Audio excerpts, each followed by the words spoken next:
அன்பு தமிழ் நெஞ்சங்களுக்கு வணக்கம். இந்த காணொளியில் நாம் தெரிந்து கொள்ள இருக்கின்ற தகவல், இயக்குனர் வசந்தபாலன் இயக்கியிருக்கின்ற தலைமைச் செயலகம் என்கின்ற வெப் சீரிஸின் திரை விமர்சனம். வாங்க நிகழ்ச்சிக்கு போவோம். தமிழக முதல்வர் மீதான ஊழல் வழக்கு பல ஆண்டுகளாக நீதிமன்றத்தில் நடைபெற்று வருகிறது. இந்த நிலையில் அந்த வழக்கின் தீர்ப்பு அவருக்கு எதிராக வரும் என்று எதிர்பார்க்கப்படுகிறது. இதனால் அந்த வழக்கிலிருந்து அவரை காப்பாற்ற கட்சி நிர்வாகிகளும் குடும்பத்தினரும் ஈடுபடுகிறார்கள். மத்தியில் இருக்கின்ற கட்சியினர் இடைத்தரகர்கள் மூலமாக அவர்களை அனுசரித்து போனால் அவர்களுக்கு உதவுவதாக கூறுகிறார்கள். இவர்களுடைய கட்சி சுயமரியாதை கட்சி என்பதால் அதை ஏற்க மறுக்கிறார்கள். தமிழகத்தின் முன்னேற்றத்திற்கு இந்த கட்சி ஆட்சியில் இருக்க வேண்டும் என்று எல்லோருமே விரும்புகிறார்கள். அதனால் முதல்வர் கிஷோரும் தீர்ப்பு தனக்கு எதிராக வந்தால் அடுத்த முதல்வர் யார் என்கிற ஆலோசனையில் ஈடுபடுகிறார். அடுத்து என்ன நடக்கப் போகிறது என்கிற எதிர்பார்ப்போடு ஒவ்வொரு எபிசோடையும் பரபரப்பாக இயக்கியிருக்கிறார் இயக்குனர் வசந்தபாலன். இந்த வெப் சீரிஸின் கதை நக்சல்பாரி இயக்கத்தின் கதை என்றும் சொல்லலாம்.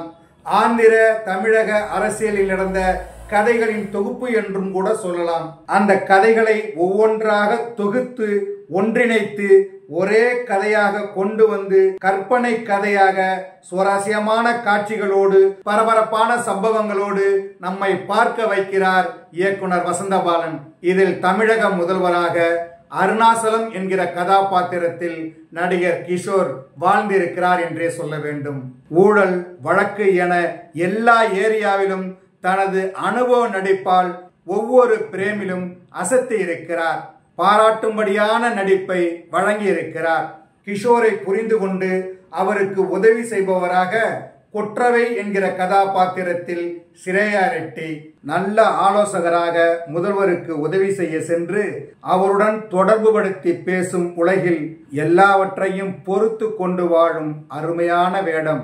அரசியல் புலி புயல் என்று கூட சொல்லலாம். அவரது மகளாக வரும் ஷாரா பிளாக், வேலைக்கார பெண்மணியாக வரும் கேத்தரின் மனதில் நிற்கும் வேடம், சிபிஐ அதிகாரியாக வரும் ஆதித்யா, போலீஸ் இன்ஸ்பெக்டராக வரும் பரத், இருவரும் மிரட்டி இருக்கிறார்கள். கிஷோரின் நண்பராக நடித்திருக்கும் சந்தான பாரதி சென்டிமெண்டால் மனதை கவர்கிறார்.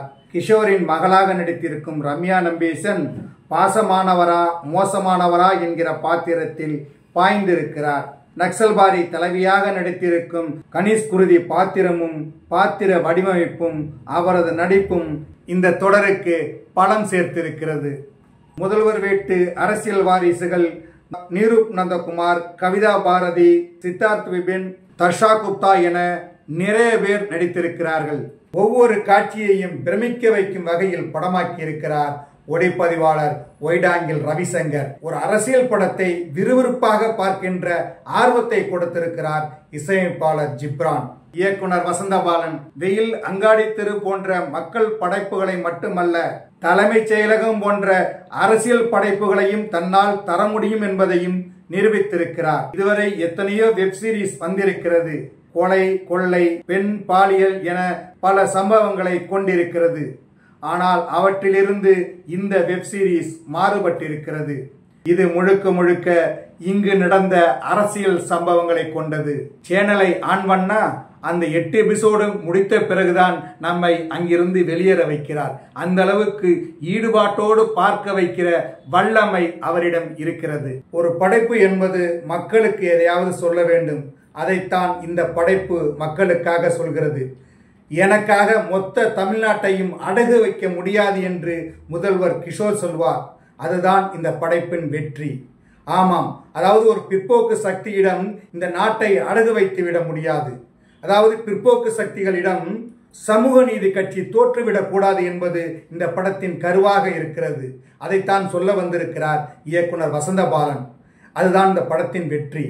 இதை நீங்கள் பார்க்க வேண்டும், ஒவ்வொருவரும் பார்க்க வேண்டும். எத்தனையோ புலனாய்வு தொடர்களை பார்க்கின்ற நீங்கள் இந்த அரசியல் தொடரை பார்க்க வேண்டும். இந்த வெப் சீரிஸ் உங்களை பொழுதுபோக்க வைக்க மட்டுமல்ல, மனதை பண்படுத்தவும் வைக்கும்.